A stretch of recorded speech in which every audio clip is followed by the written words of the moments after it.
আমার ভরত, বলুন ধর্ম কি?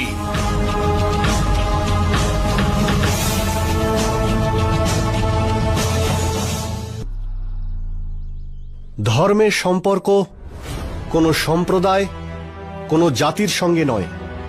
ধর্ম হলো সেটাই যা জীবনযাপনের সঠিক পথ দেখায়, যা এতটাই পবিত্র যাকে ধারণ করা যায়, যা আমাদের সবাইকে স্থির করে।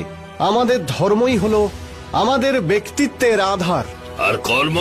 কর্ম সেটাই যা ধর্মকে রক্ষা করতে পারে। জীবনের আধার তো মাতা পিতা হয়ে থাকে, তারাই আমাদের জীবনের পথ দেখায়। তাহলে ধর্ম কি পিতামাতার চাইতেও বড়? হ্যাঁ, কিছু স্থানে ধর্ম মাতা পিতার চেয়েও বড় হয়, কারণ ধর্ম হলো এক ভাব আর মাতা পিতা এক ব্যক্তিত্ব। জীবনে এমন অনেক পরিস্থিতি আসে যখন আমাদের ধর্মকে রক্ষার জন্য আমাদের সম্পর্ক আর বন্ধন থেকে বেরিয়ে গিয়ে আমাদের ভাবতে হয়। কখনো আপনজনদের পক্ষে বা কখনো তাদের বিরুদ্ধে সিদ্ধান্ত নিতে হয়। ধর্ম হলো শাশ্বত, মনুষ্যের মৃত্যুর পরেও।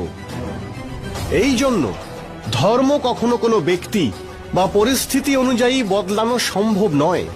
ধর্ম সবসময় নিরপেক্ষ থাকে। আর যদি কখনো আমাদের মাতা পিতা ধর্মের বিরুদ্ধে যায়, তখন তাদের সঠিক পথ দেখানোই ধর্ম।